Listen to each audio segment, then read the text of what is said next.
تو کیا دیکھا؟ میرے نبی نے حسین کو سینے سے یوں چپکایا ہوا اور ایسے ایسے ہل ہل کے رو رہے تھے، تڑپ تڑپ کے رو رہے تھے۔ انہوں نے کہا میرے ماں باپ آپ پہ قربان یا رسول اللہ، آپ کیوں رو رہے ہیں؟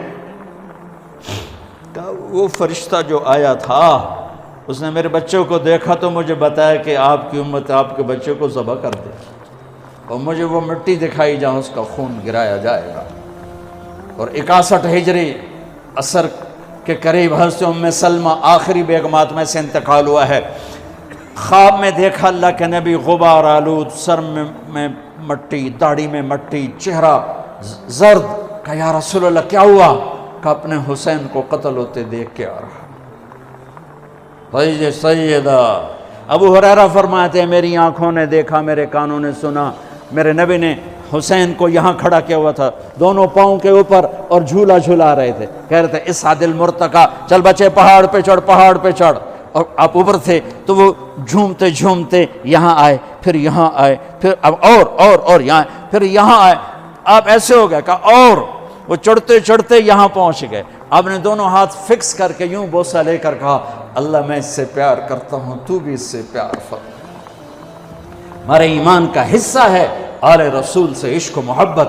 اللہم صلی علی محمد وعلی آل محمد، علی کے تکرار کے ساتھ آل محمد کے لیے مستقل درود ہے اور محمد مصطفیٰ کے لیے مستقل درود ہے۔ اللہم صلی علی محمد و آل محمد میں محمد صلی اللہ علیہ وسلم کے تابع ہو کر درود ہے، وعلی آل محمد میں میرا نبی مجھے سکھا کے گیا ہے، نماز کے درود میں مجھے سکھا کر گیا ہے کہ میری اولاد پر بھی مستقل درود پڑھنا ہے اور میرے اوپر بھی مستقل درود پڑھنا ہے، علی کے تکرار کے ساتھ، علی محمد وعلی آل محمد۔ کسی نبی کی اولاد کو یہ شرف نہیں ہے، میرے نبی کی اولاد کو یہ شرف حاصل ہے کہ اللہ تعالیٰ نے چلتے پھرتے دنیا میں ان کے جنت کے بشارتیں سنا دیں، پیغام سنا دیے۔ تو میرے عزیزو تمہیں مبارک ہو، تم قرآن بھی پڑھ رہے ہو، محمد مصطفیٰ صلی اللہ علیہ وسلم کی پاکیزہ زندگی کو بھی سیکھ رہے ہو۔ اس کو لے کر دنیا میں اس کی قیمت نہ لگانا، اللہ سے لینا، اس کی قیمت نہ لگانا، اللہ سے لینا۔ قتیبہ بن بکار ایک بہت بڑے محدث مفسر مصر میں، ملک کافور اخشیدی کا دور تھا، ان کے درس میں آتا تھا اور سالانہ 1000 دینار سالانہ ان کو ہدیہ دیتا تھا۔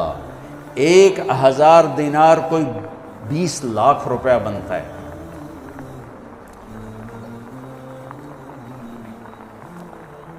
اٹھارہ برس آتا رہا، 18 برس، اور ہر سال 1000 دینار ہدیہ۔ 18 سال کے بعد ایک غلط فتوے پہ دستخط چڑھے۔ اس زمانے کے لوگ علماء سے جڑے ہوئے تھے، ہماری بدقسمتی ہے کچھ ہم میں صفات نہیں رہیں، کچھ ادھر وہ ادب آداب نہیں رہے، نہ وہ عشق میں رہیں گرمیاں، نہ وہ حسن میں رہی شوخیاں، نہ وہ غزنمی میں تڑپ رہی، نہ وہ خم زلف ایاز میں۔ دونوں طرف سے کوتاہی ہے۔ اگر عوام ہم سے ہٹے ہیں تو ہم نے بھی کوئی علم کی قدروں کو نہیں پہچانا، جس کی وجہ سے دونوں طرف سے قصور نظر آتا ہے، دونوں طرف سے کوتاہی نظر آتی ہے۔ کہنے لگا حضرت یہ سائن کر دو۔ انہوں نے دیکھا کہ یہ تو شریعت کے خلاف ہے، سائن کیسے کرو؟ کہ حضرت آپ کا فتویٰ چلتا ہے، عوام آپ سے جڑے ہوئے ہیں، مجھے ضرورت ہے۔ ان کا نہیں میں نہیں کرتا۔ تو ایک دم غصے میں آیا کہ ہمارا کھاتے ہو، ہم سے ٹکراتے ہو، لاؤ میرے 18,000 دینار واپس کرو۔ 18,000 دینار کروڑوں روپے بن چکے تھے۔ اس کا خیال تھا بھوکھا مولوی یہ پلے کتنے ہونے، میں آپ پہ انگوٹھا لگوا لینا ہے، نہیں۔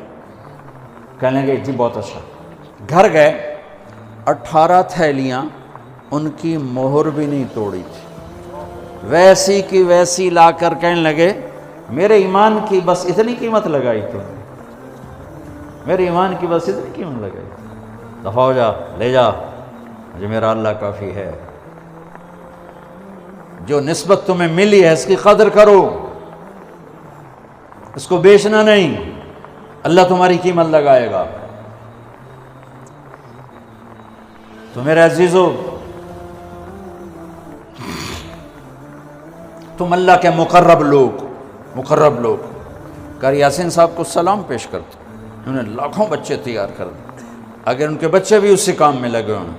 یہ لوگ ہمارے لیے سرمایہ ہیں، یہ سارے حضرات جو کرسیوں پہ بیٹھے ہیں، یہ پاکستان کا فخر پاکستان، یہ لوگ فخر پاکستان کہ جن کی راتوں کی مناجات اور دن کی جہد اور محنت اور کوشش سے میرے مالک نے آئے ہوئے عذابوں کو روکا ہوا ہے، ورنہ تو لصب علیکم العذاب صبا، تم پر عذاب کے اللہ بارش برسا دیتا، عذابوں کے کوڑے برسا دیتا۔ انی لأہم بأہل الارض عذابا فإذا رأيت عمار بیوتی والمستغفرین بالاسحار والمتظاہرین فیہا صرفت عذابی عنہم، میں زمین والوں کو جھنجھوڑنے کا ارادہ کرتا ہوں، لیکن دیکھتا ہوں کچھ لوگ آدھی رات کے بعد پچھلی رات اٹھ کے کھڑے ہوئے مجھے یاد کر رہے ہیں، رو رہے ہیں، کچھ میرے لیے آپس میں ملاقاتیں کر رہے ہیں اور میرے لیے صرف میری محبت میں مل رہے ہیں، اور کچھ لوگ میرے گھروں کو آباد کر رہے ہیں، تو میں ان کی طفیل پورے ملک سے عذاب کو ہٹا دیتا ہوں۔ یہ لوگ ہیں جن کی طفیلوں سے عذاب ہٹے ہوں، یہ سارے بچے، یہ کوئی تاجروں نے تھوڑا ہی اللہ کے عذاب کو روکا ہوا ہے۔ پورے پاکستان کا تاجر جھوٹا ہے، بددیانت ہے، کھوٹا ہے۔ میرے ملک کی تباہی لوڈ شیڈنگ سے نہیں، یہ سارے تاجر کہتے ہیں لوڈ شیڈنگ نے تجارت تباہ کر دی، میرے تاجر کے جھوٹ نے تجارت کو برباد کیا، میرے تاجر کے دھوکے بازی نے تجارت کو برباد کیا، میرے دیس کے ذمہ دار کے ظلم نے میرے ملک کو تباہ و برباد کیا۔ جس ملک میں جھوٹ ہو اور دھوکہ ہو اور ظلم ہو، اس ملک کا باقی رہنے کا معجزہ ہے۔ جس قوم میں جھوٹ اور دھوکہ اور ظلم ہوگا، اللہ انہیں ذلت کی پستیوں میں دھکیل دے گا، چاہے راتوں کے تہجد گزار ہوں، دن کے روزے دار ہوں۔ جس قوم میں سچائی ہوگی، دیانتداری ہوگی، انصاف ہوگا، اللہ انہیں عزت کی چادر پہنائے گا، اللہ انہیں بلندیوں کے زینوں پر چڑھائے گا، وہ چاہے غافل ہوں، چاہے مسلم ہوں، چاہے مشرک ہوں، اللہ دنیا میں عزت دے گا۔ موت کے بعد ایمان پہ فیصلہ ہوتا ہے۔ تو بچوں، تم سچ کے علم بردار ہو، تم دیانت کے علم بردار ہو، تم انصاف کے علم بردار ہو۔ جب کبھی ضرورت پڑے اللہ سے مانگ لینا، اللہ کے سامنے۔ اللہ نے تمہیں نماز دی ہے، نماز سے بڑھ کر ہمارے پاس اور کیا وسیلہ اور سبب ہو سکتا ہے؟ پڑھ جاؤ اللہ کے سامنے، وہاں سے آئے گا جہاں سے وہم و گمان بھی نہیں۔ وَيَرْزُقْهُ مِنْ حَيْثُ لَا يَحْتَسِبُ مَنْ يَتَوَكَّلْ عَلَى اللَّهِ فَهُوَ حَسْبُهُ، جو اللہ پہ بھروسہ کرتا ہے اللہ اس کو کافی ہو جاتا ہے۔ مَنْ يَتَّقِ اللَّهَ يَجْعَلْ لَهُ مَخْرَجًا وَيَرْزُقْهُ مِنْ حَيْثُ لَا يَحْتَسِبُ، تمہارا رزق وہاں سے ہے جہاں سے وہم و گمان نہیں۔ ہاں، لوگوں کو عزت دو، احترام دو، استغنا کے ساتھ، عزت نفس کے ساتھ۔ میرے عزیزو، یہ چند کلمات آپ کی خدمت میں پیش کر رہا ہوں، اللہ اس پر مجھے بھی لے آئے، آپ کو بھی لے آئے، اور ان سارے بچوں سے کہتا ہوں جب فارغ ہو جاؤ تو کچھ وقت تبلیغ میں ضرور دینا، اہل اللہ کی مجلسوں میں جا کے بیٹھنا۔ یہ اندھیروں میں چراغ ہیں، خشک مضامین پڑھتے پڑھتے شمع ایمان فروزہ نہیں ہوتی ہے بلکہ اور کمزور ہو جاتی ہے۔ اہل اللہ کی مجالس، اہل اللہ کی صحبت، اہل اللہ کا سنگ، وَكُونُوا مَعَ الصَّادِقِينَ، کتنا بڑا جملہ میرے اللہ نے اتارا کہ سچوں کے ساتھی بن جاؤ، ان کے ساتھ سل جاؤ، صفات منتقل ہوتی ہیں۔ جتنوں نے بھی ممبر و محراب کو زینت بخشی ہے، یہ وہی لوگ تھے جو تزکیے سے نکل کر آئے، جو تزکیوں کے راہوں کو طے کرتے ہوئے ممبر و محراب تک پہنچے، انہوں نے شمع فروزاں کی۔ جو خالی آ کے بیٹھ گئے، کچھ خیر کا ذریعہ بنے، کچھ بہت بڑی شرور کا ذریعہ بھی بنے۔ اللہ ان مدارس کو آباد رکھے، اور اللہ تعالیٰ قاری صاحب کے فیض کو، ان کی نسلوں کو بھی اسی طرح توفیق دیتا رہے، ہمت دیتا رہے۔ آپ سب سے بھی گزارش ہے جو عوام الناس آئے بیٹھے ہو کہ آپ لوگ تبلیغ میں وقت دو، اللہ کے نیک بندوں کی مجلسوں میں بیٹھو، قرآن پاک پڑھو، اپنے نبی کی سیرت پڑھو، اللہ کے واسطے اپنے نبی کی سیرت پڑھو، آپ کو پتہ چلے کہ میرے نبی کی زندگی کیا تھی۔